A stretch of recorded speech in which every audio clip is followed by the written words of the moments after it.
आप सबको जय हिंद। Welcome to my YouTube channel Rojgar point official. Uttar Pradesh police exam के लिए आइए देखते हैं अगला प्रैक्टिस सेट दिया हुआ है। इसमें सबसे पहले तुमको ये जान लेना चाहिए कि पहले किसको सॉल्व करते हैं। बॉड मास जान लीजिए।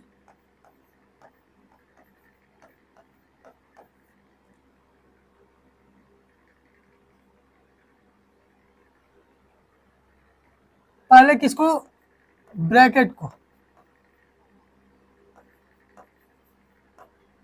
पहले किसको, ब्रैकेट को करते हैं। उसके बाद रूट में इन सब में जो होती है उनको सॉल्व करते हैं। उसके बाद डिवीजन को मतलब भाग को, उसके बाद मल्टीप्लिकेशन मतलब बूढ़े वाले को, उसके बाद जोड़ते हैं, उसके बाद घटाते हैं, एडिशन सब्ट्रैक्शन। तो सबसे पहले क्या करेंगे, ब्रैकेट को सॉल्व करेंगे। सबसे पहले ब्रैकेट को सॉल्व करेंगे। देखिए सबसे पहले बी आया ब्रैकेट, तो इसको लेके पहले इसको फिर इसको सॉल्व करेंगे। ये मत कीजिएगा कि एग्जाम में कि एक सबको लिखते चले ऐसे नहीं करना है। पहले ब्रैकेट को सॉल्व करते हैं। 5 3 मल्टीप्लाई करेंगे 15 माइनस 4 क्या आएगा 11। इस ब्रैकेट का मतलब क्या, कितना आया 11 आ गया। और इसका 16 ऑफ मतलब का -2 से मल्टीप्लाई करें कितना आएगा -32 -32। ये ब्रैकेट हो गया। अब यहां से शुरू से लिखते हैं 12 माइनस, अब 8 से 2 से 8 में क्या करेंगे, डिवाइड करेंगे, कितना आएगा 4 आएगा। माइनस इसकी वैल्यू कितनी है -32 है। बीच में क्या है प्लस है, यहाँ पे क्या है 11 है। 12 में से 4 गया 8 बचा, माइनस ये कितना होगा -21, माइनस माइनस मिलके प्लस, यानी 8 + 21 = 29। तो सबसे पहले हम लोग को किसको सॉल्व करना पड़ा, ब्रैकेट को। फिर जो रूट में होते हैं उनको सॉल्व करना, तो ऐसा दिया नहीं है तो उसको नहीं सॉल्व करेंगे। उसके बाद ऑफ वाले को, उसके बाद डिवीजन को जो भाग वाला दिया, उसके बाद मल्टीप्लाई वाले को, उसके बाद एडिशन को, उसके बाद सब्ट्रैक्शन को।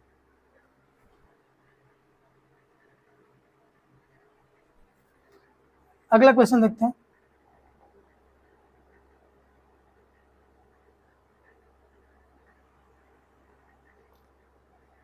दिया यदि 18,000 रुपए की राशि x% वार्षिक चक्रवृद्धि ब्याज पर 2 वर्षों में, ये चक्रवृद्धि ब्याज पर दिया हुआ है, इतना हो जाती है तो x का मान है। तो हम सबसे पहले इसको निकालने का तरीका क्या है, चक्रवृद्धि ब्याज जो मूलधन है और मिश्र धन है उसका अनुपात लेते हैं। 2068.20, दशमलव के बाद 2 अंक है तो 100 से मल्टीप्लाई कर देंगे, इसमें भी 100 से मल्टीप्लाई कर देंगे और इसको भी 100 से मल्टीप्लाई कर देंगे। तो ये कितना हो गया 18 1 2 3 4 5 5 0 हो गया। ये 20 608 2 0 इंटू, जब 100 से मल्टीप्लाई करेंगे तो ये दशमलव क्या होगा, हट जाएगा। 1 0 से 1 0 कैंसिल। 18 से इसको क्या करेंगे, डिवाइड करेंगे। एक बार में 2 बचा, एक बार में 2 बार में 4 बार में।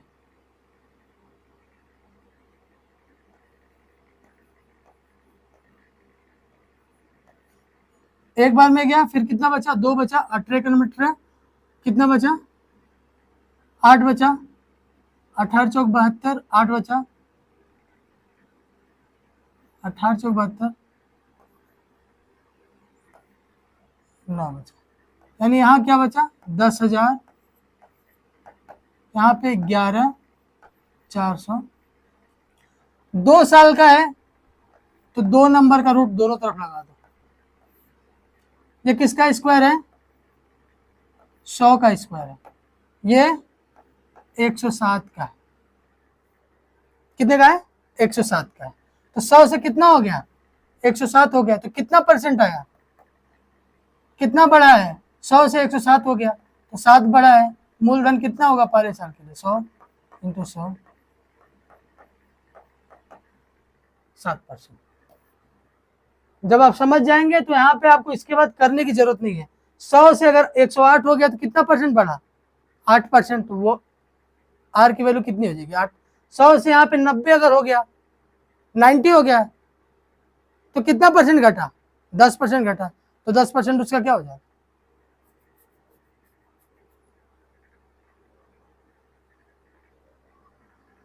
अगला,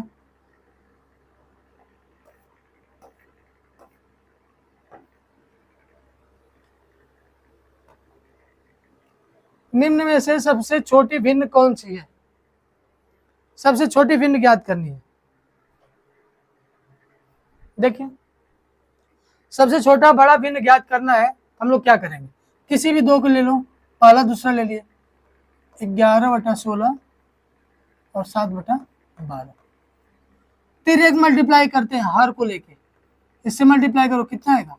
11 दूना 22 के 2, 11 के 11, 2 13।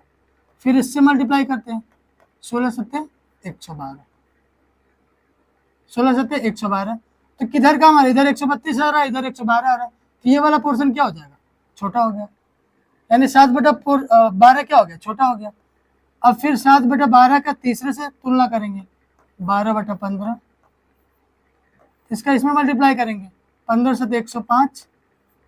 इसका इसमें मल्टीप्लाई करेंगे, कितना होगा? 144। 144, 105 में कम कौन सा? 105। तो 7/12 यहाँ भी छोटा हो गया। फिर 7/12 को 4/7 से, ये कितना हो गया? 49। और ये कितना हो गया? 48। कम कौन आया? 4/7। जो सबसे कम आया तो 4/7 क्या हो जाएगा? आंसर हो जाएगा। डी ऑप्शन सही है। उसके हर को अंश से तिर्यक मल्टीप्लाई करेंगे, जिधर ज्यादा आएगा वो ज्यादा हो जाएगा, जिधर कम आएगा वो कम हो जाएगा। देखिए अगला क्वेश्चन देखते हैं। दिया हुआ है ए और बी एक स्थान से, ए और बी एक साथ चलना शुरू करते हैं और क्रमशः एक्स और वाई स्थानों से एक दूसरे की ओर बढ़ते हैं। एक्स और वाई स्थान है, यहाँ पे एक्स स्थान है और ये वाई स्थान है। यहां से क्या ए चल रहा है और यहां से कौन चल रहा है? बी। रास्ते में एक निश्चित बिंदु पर एक दूसरे से मिलते हैं। यहाँ पे मान लेते हैं ए और बी क्या हुआ? मिले। एक निश्चित बिंदु पर मिलने के बाद ए और बी को क्रमशः वाई और एक्स तक पहुंचने में 3.2 और 1.8 घंटे लगे। ए को यहां से वाई तक जाने में 3.2 घंटे लगे। मिलने के बाद ए को वाई तक जाने में 3.2 घंटे लगे और बी को एक्स तक जाने में कितने लगे? 1.8 आवर लगे। 3.2 उधर लगा और 1.8 इधर लगा। जब इस तरह का प्रश्न आए तो उसके लिए एक फार्मूला अप्लाई कर दीजिएगा, V1/V2 या फिर VA/VB is equal to √TB/TA। मतलब जो चाल का अनुपात होता है वो समय के अनुपात का उल्टा होता है रूट में। देखिए यहां पे दिया हुआ है, यदि बी की गति 12 किलोमीटर है तो VA/12, T2 मतलब बी कितना समय ले रहा? 1.8। T1 मतलब ए कितना समय ले रहा है? 3.2। दशमलव से दशमलव कैंसिल, ये 2 9 बार में जाएगा और ये 16 बार में। अंडर रूट में 9/16 हुआ,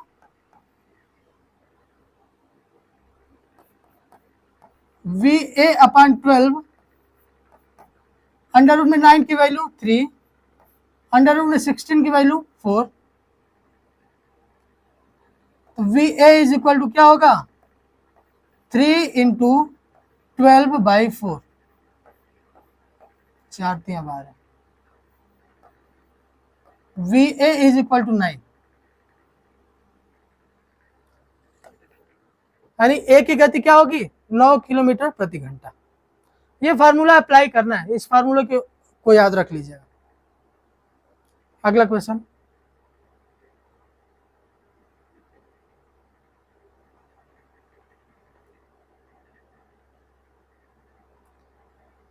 यहां पे एक कंसेप्ट सीख लीजिए। अगर x upon a is equal to y upon b is equal to z upon c दिया हुआ है, यदि x upon a is equal to y upon b is equal to z upon c दिया हुआ है और पूछे x y z का रेशियो, तो इसका रेशियो नीचे जो दिया हुआ है वही रेशियो हो जाएगा। ये कंसेप्ट जान लीजिए। सेम यहां पे यही करना है। 6225 रुपए की धनराशि को 3 हिस्सों में इस प्रकार बांटा जाए कि पहले हिस्से का 4 गुना, मान लीजिए पहला हिस्सा क्या है x, उसका 4 गुना, दूसरे हिस्से के 5 गुने, दूसरा हिस्सा मान लो y है, दूसरे हिस्से का 5 गुना, तथा तीसरे हिस्से के 7 गुने के बराबर है, मान लो z का 7 गुना इसके बराबर है। पहले और दूसरे हिस्से के बीच का अंतर ज्ञात करना है। तो हम लोग क्या करेंगे, ऐसे इस तरह के प्रश्न में 4x is equal to 5y is equal to 7z है, तो 4, 5 और 7 का एलसीएम ले लेंगे।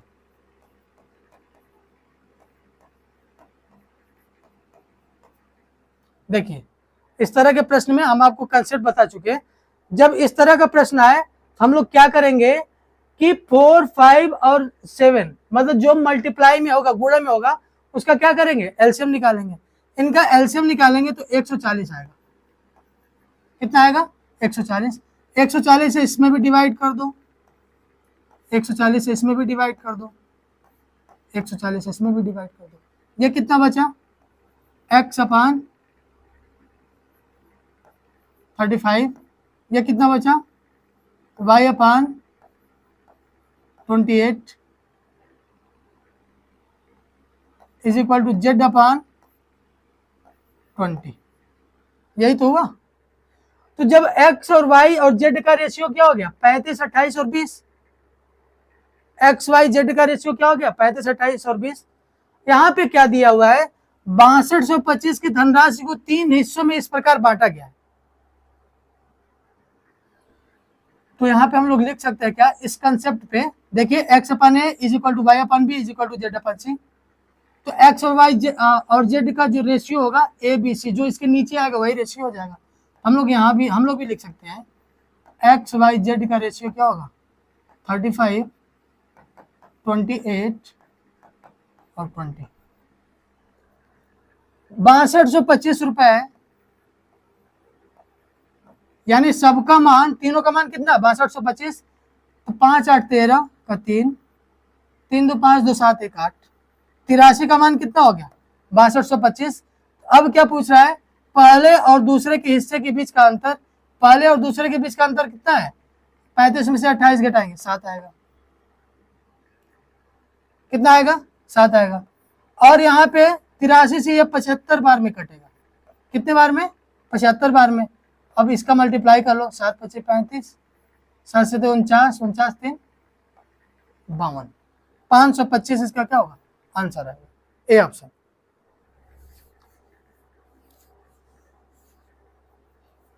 वो कंसेप्ट ही सीखना है आपको।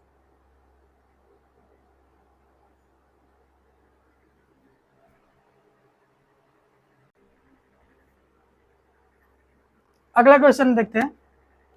पूछा है निम्नलिखित में से कौन सा संख्या युग्म अभाज्य है। ये अभाज्य नहीं, अभाज्य,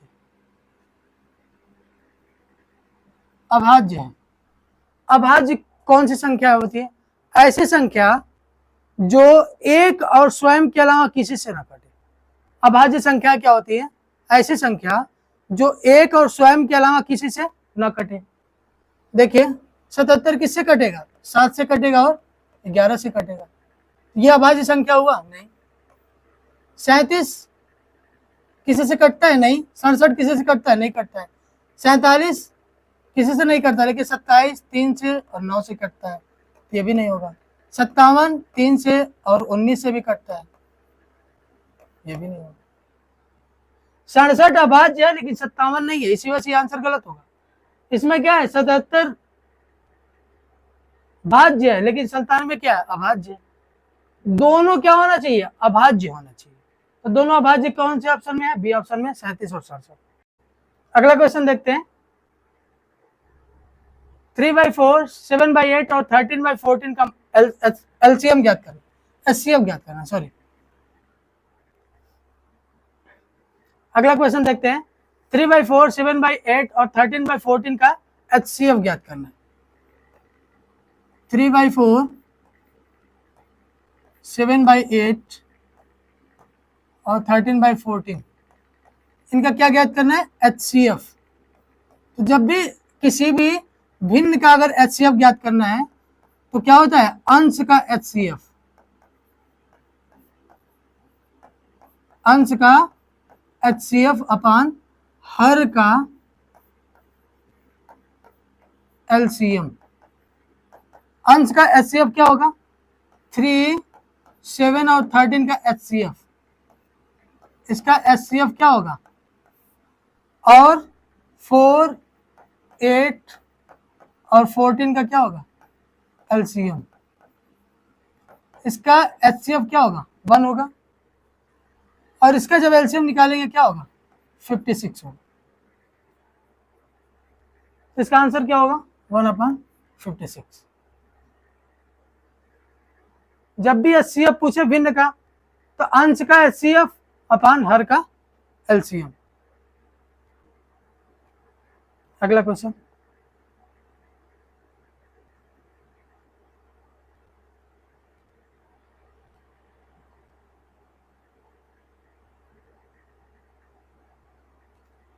दिया है एक शंक्वाकार स्टोरेज टैंक की ऊंचाई और त्रिज्या क्रमशः 9 फीट और 7 फीट है। इस टैंक में कितनी मात्रा में कोई तरल पदार्थ रखा जा सकता है। तो ये टैंक का आयतन पूछा है, शंक्वाकार है,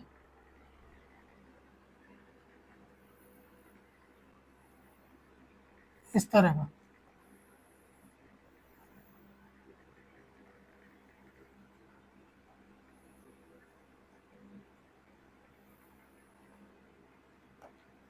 यहां पे क्या है, ऊंचाई और त्रिज्या। ऊंचाई कितनी है, 9 फीट है, त्रिज्या कितनी है, 7 फीट है। तो आयतन ज्ञात करना है।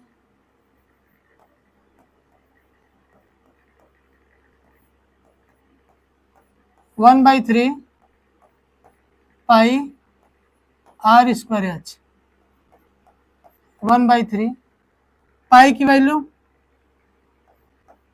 3.14 रख देंगे, आर की वैल्यू 7, या फिर ऐसे ही लिखो 1/3 पाई की वैल्यू 22/7, आर की वैल्यू 7, 7 का स्क्वायर, एच की वैल्यू 9।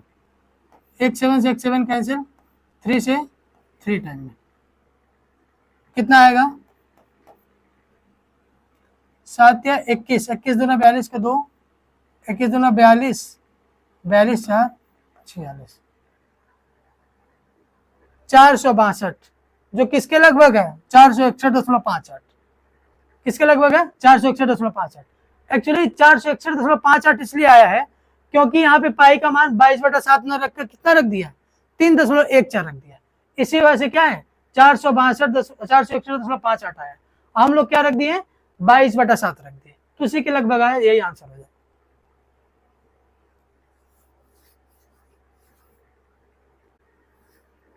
अगला क्वेश्चन देखते हैं, क्या दिया हुआ है, 2.313 पे बार प्लस 3.12 पे बार।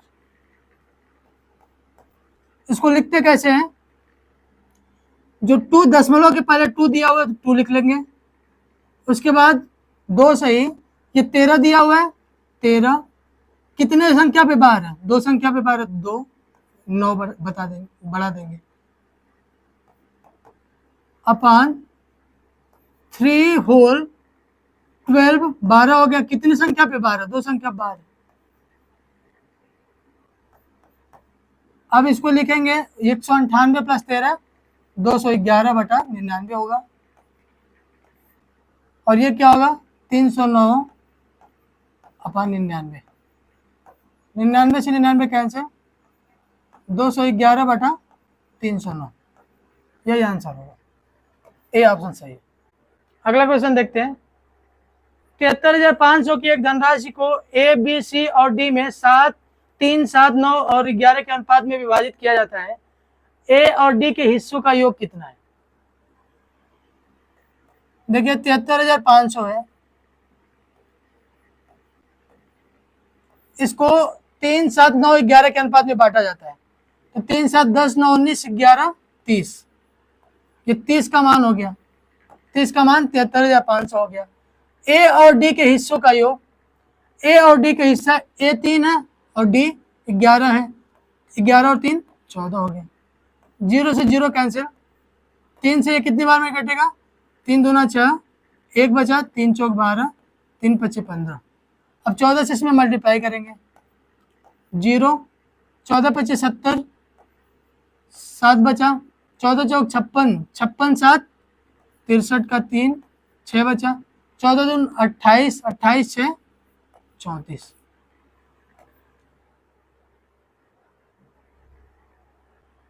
$343,000। अगला क्वेश्चन।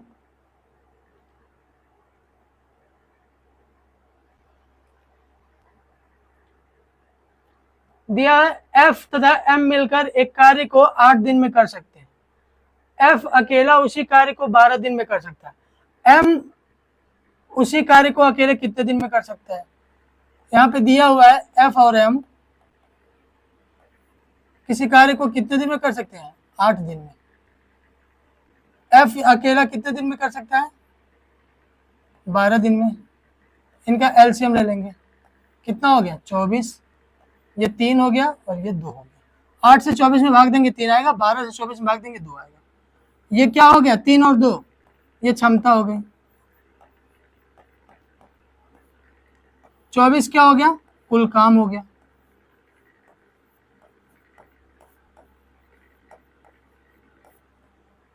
करे कि एम उसी कार्य को अकेले कितने दिन में करेगा? एफ 12 दिन में कर रहा है, तो एफ की क्षमता 2 है और एफ और एम की क्षमता मिलकर कितनी है? 3 है। तो एम की क्षमता कितनी हो जाएगी? 1 हो जाएगी। 3 में से 2 घटा देंगे, क्योंकि एफ और एम की क्षमता टोटल कितनी आई है? 3 आई है, और जिसमें से एफ की क्षमता पहले से मालूम है 2 है, तो एम की क्षमता कितनी हो गई? 1 हो गई। फार्मूला क्या होता है? कुल काम बराबर समय इंटू क्षमता।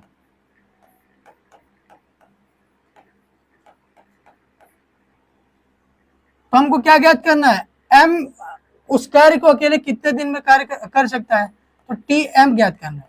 तो समय बराबर क्या होगा? कुल काम बटा क्षमता। कुल काम कितना है? 24, इसकी क्षमता कितनी है? 1, तो कितना हो जाएगा? 24 दिन हो जाएगा। आंसर सी।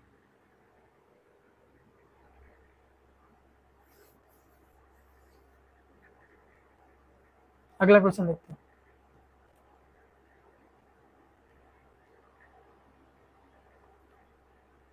रॉन ने 400 अंकों में से 344 अंक प्राप्त किए और उसके बड़े भाई बेन ने 600 अंकों में से 582 अंक प्राप्त किए। किसका प्रतिशत बेहतर है?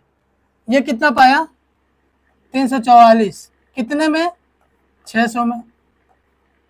इसका प्रतिशत निकाल देते हैं। 2 0 से 2 0 कैंसिल, ये क्या बचा? 6 5 30, 6 7 42, 2 बचा, 6 3 18, 57.33% आएगा। अब बेन का क्या आएगा? 600 में 582 नंबर पाया है, 100 से मल्टीप्लाई कर देंगे तो परसेंटेज निकालना है। 6 से इसमें भाग देंगे, 6 9 54, 6 7 42, 97%। और इसका कितना है? 57%।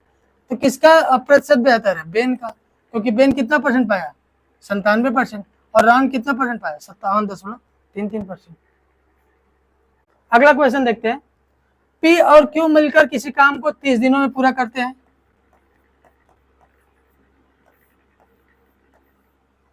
Q और R उसी काम को 24 दिन में करते हैं,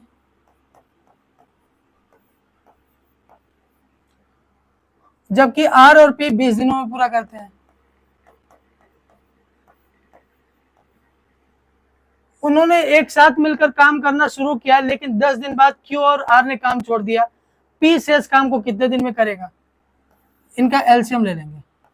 एलसीएम इनका आएगा 120, 30 चौक 120, 24 25 120, 20 छक्का 120। ये जो आया ना, ये क्षमता होता है। 4 5 6 क्या हो गया? क्षमता हो गया। ये क्या हो गया? कुल काम हो गया।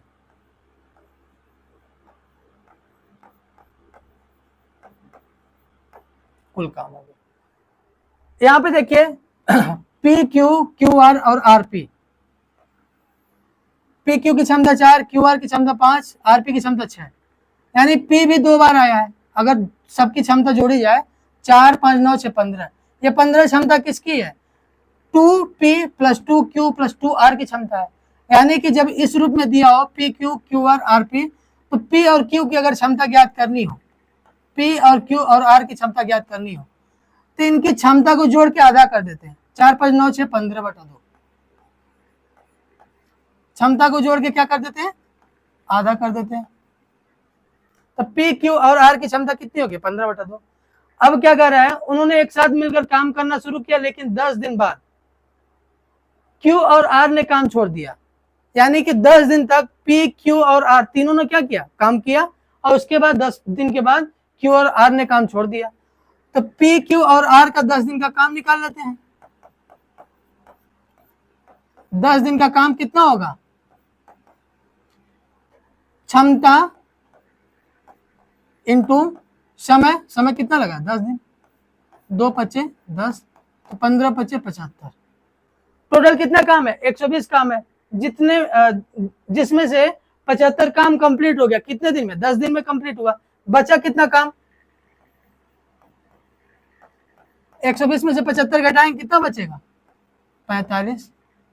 45 काम अब कौन करेगा? पी करेगा। पी + क्यू + आर की क्षमता कितनी है? 15/2, यानी कि 7.5। देखिए, अब हमको पी की क्षमता निकालनी होगी। पी की क्षमता निकालने के लिए क्यू और आर की क्षमता कितनी है? 5 है, और पी + क्यू + आर की क्षमता कितनी है? 7.5 है। तो क्यू आर की क्षमता इसमें से घटा देंगे, 7.5 में से 5 घटा देंगे, कितना आएगा? 2.5। जो 2.5 आएगा वो किसकी क्षमता होगी? पी की क्षमता होगी। पी की क्षमता कितनी हो गई? 2.5।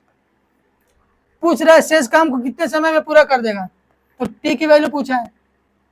बचा हुआ काम 45 बटा उसकी क्षमता, इधर 0 बढ़ेगा। 5 5 25, 18 25 90। कितने दिन में कंप्लीट करेगा शेष काम को? 18 दिन में कंप्लीट करेगा। अगला क्वेश्चन देखते हैं।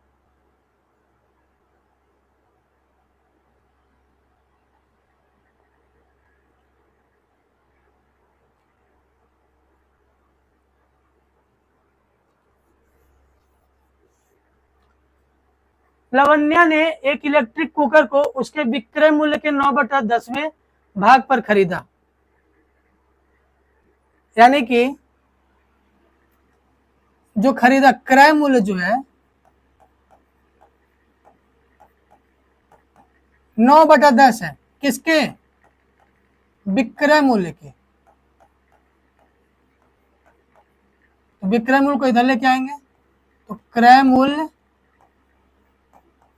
अपान विक्रय मूल्य, इसका मान क्या हो गया? 9 10। क्रय मूल्य 9 हो गया, विक्रय मूल्य कितना हो गया? 10, यानी 9 था अब 10 हो गया। क्रय मूल्य 9 है, विक्रय मूल्य 10 हो गया। अब क्या कह रहा है? 9/10वें भाग कर खरीदा और उसे उसके विक्रय मूल्य से 5% अधिक में बेच दिया। तो विक्रय मूल्य कितना है? 10 है। 10 इससे 5% अधिक में बेच दिया। तो जब 5% अधिक बोल रहा है तो 10 का 105% निकालेंगे। 105/100, ये कितना हो गया? 10। 10.5 हो गया। 10 दशमलव क्या हो गया? 5 हो गया। तो इसका प्रतिशत लाभ ज्ञात कीजिए। क्रय मूल्य कितना है? 9। कितने में बेच रहा है? 10.5 में, तो लाभ कितना हो रहा है 1.5। तो प्रतिशत लाभ ज्ञात करना है 1.5/9 इंटू 100, 3 तिया 9, 3 पचे 15, 10.5, दशमलव हटेगा 0 यहाँ पे आएगा, ये कैंसिल हो गया। 50/3, 16 सही 2/3 प्रतिशत, 16 सही 2/3।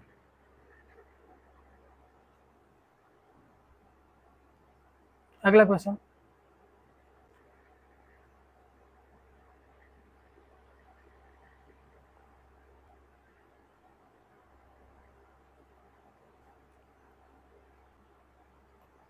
बोल रहा है एक ट्रेन अपनी सामान्य गति की 1/2 गति से जा रही है और इसे अपने गंतव्य तक पहुंचने में 60 मिनट का अतिरिक्त समय लगता है। समान दूरी तय करने के लिए इसका सामान्य समय ज्ञात कीजिए। देखिए एक ट्रेन है, उसकी गति क्या थी, पहले 2 थी, जो नीचे दिया होता वो पहले का था, पहले या सामान्य था। जो नीचे दिया होता है वो क्या होता है, पहले या सामान्य था। अब कितनी हो गई, 1 हो गई, ये पहले था, पहले जाती थी, अब कितनी हो गई, 1 हो गई। और इसे अपने गंतव्य तक पहुंचने में 60 मिनट का अतिरिक्त समय लगता है समान दूरी तय करने के लिए। समान दूरी, सामान्य समय ज्ञात कीजिए। सामान्य दूरी तय करने के लिए क्या ज्ञात करना है, सामान्य समय ज्ञात करना है। जब दूरी समान हो, जब क्या हो, दूरी समान हो,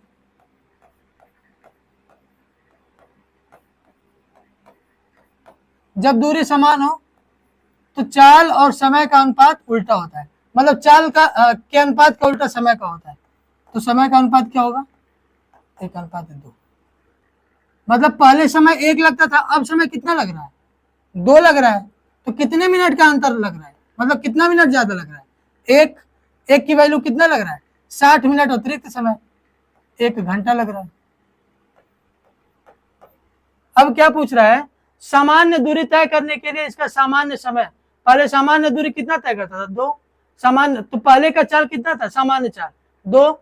अब सामान्य समय कितना है, 1 मतलब 1 घंटा। तो 1 घंटा इसका क्या हो जाएगा, आंसर हो जाएगा।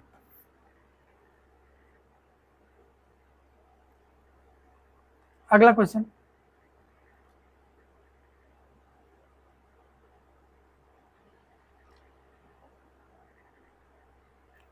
एक वस्तु के अंकित मूल्य पर 10% और 5% की क्रमिक छूट देने के बाद वह 3420 रुपए में बिकी। वस्तु का अंकित मूल्य ज्ञात कीजिए। देखिए विक्रय मूल्य क्या होता है,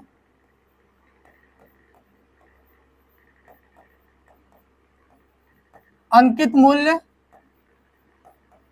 into 100 minus D1 upon 100 into 100 minus D2 upon 100।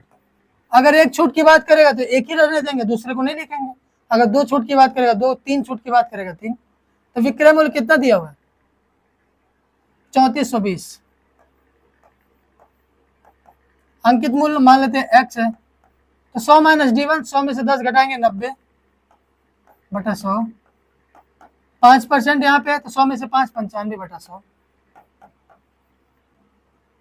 1 0 से 1 0 कैंसिल हो गया। 9 से कितनी बार में कटेगा, 9 त्रिक 27, कितना बचा 7, 9 72, 19 पच्चे 95, 19 दूना 38। 5 से कितनी बार में कटेगा, 20 बार में। तो x इज इक्वल टू क्या होगा, 20 इधर मल्टीप्लाई होगा, 20 दूना 40 और 100 का भी मल्टीप्लाई होगा तो 40,000, हजार नहीं 0, 4000 रुपया हो जाएगा। डी की वैल्यू 4000, यानी एक्स की वैल्यू 4000, यानी अंकित मूल्य कितना हो जाएगा, 4000 रुपया हो जाएगा। देखिए अगला क्वेश्चन देखते हैं। यदि 9 महीने के लिए दिया गया साधारण ब्याज उधार दी गई राशि का, यहाँ पे गया नहीं, दिया गया साधारण ब्याज उधार दी गई राशि का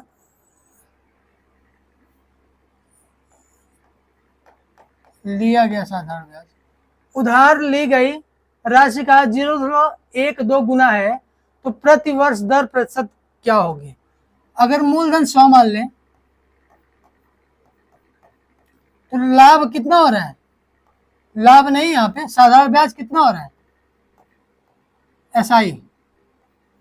एसआई कितना हो रहा है इसका? 0.1 गुना, यानी 100 का 0.12 गुना, दशमलव हटाएंगे नीचे 100 हो गया, 100 से 100 कैंसिल, कितना बचा? 12। तो प्रति वर्ष दर प्रतिशत क्या होगी? ये फार्मूला अप्लाई कर लेते हैं। SI equal to PRT upon 100। SI का मान कितना आया? 12। P की वैल्यू कितनी है? 100। R की वैल्यू कितनी है? वही निकालनी है। T की वैल्यू कितनी है? 9 महीने। तो 9 महीने को क्या करें? वर्ष में चेंज करेंगे, उसको 12 से क्या कर देंगे? भाग देंगे। 3 3 9, 3 चौक 12, 3/4 इंटू 100। 3 से कितनी बार में कटेगा? 4 बार में। 400 इधर आएगा तो 1600, या फिर आप देख लीजिए 100 से 100 क्या कर दीजिए? कैंसिल कर दीजिए। 4 चौक 16। तो R की वैल्यू कितनी परसेंट होगी? 16%। सी ऑप्शन सही है। अगला क्वेश्चन देखते हैं। मोहन, मीना और माधव क्रमशः 3000 रुपए, 2000 रुपए और 5000 का निवेश करके एक साझेदारी में प्रवेश करते हैं। 5600 रुपए के वार्षिक लाभ में दिए गए नामों के क्रम में उनका हिस्सा ज्ञात कीजिए। देखिए,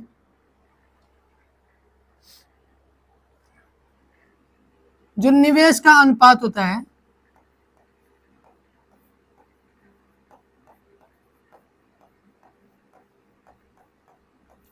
वो लाभ के अनुपात के बराबर होता है।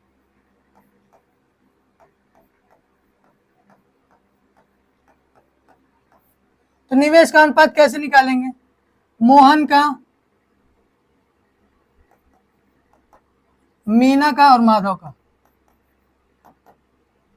मान लेते हैं XYZ, उनके निवेश का अनुपात। ये कितना इन्वेस्ट किया है? 3000। ये कितना? 2000। और ये कितना? 5000। इनका अनुपात कितना हो गया? 3 2। ये निवेश हो गया। यही निवेश का अनुपात है और यही लाभ का अनुपात है। टोटल लाभ कितना दिया हुआ है? 5600। जो 5600 होगा वो किसका मान होगा? 3 2 5 5 10 का मान होगा। पूछ क्या रहा है? नामों के क्रम में उनका हिस्सा ज्ञात कीजिए। अगर हमको x मतलब मोहन का ज्ञात करना है तो 3 का वैल्यू ज्ञात कर लेंगे। तो कितना हो जाएगा? 0 1680। उसके बाद अगर हमको b का ज्ञात करना यानी मीना का ज्ञात करना होगा तो क्या करेंगे? 5600 बटा ये 10 का मान है, तो हमको मीना का ज्ञात करना, 2 का ज्ञात करना है, तो 2 का मल्टीप्लाई करेंगे। 1120, 1610, 1120। उसको c का भी निकाल सकते हैं ऐसे। ये जो 5600 है ये किसका मान है? 10 का मान है, तो 5 का मान निकाल सकते हैं। 5 0 0 5 छक्का 30, 5 25 25, 3 28, 2800 हो गया। तो बी ऑप्शन क्या होगा? सही होगा।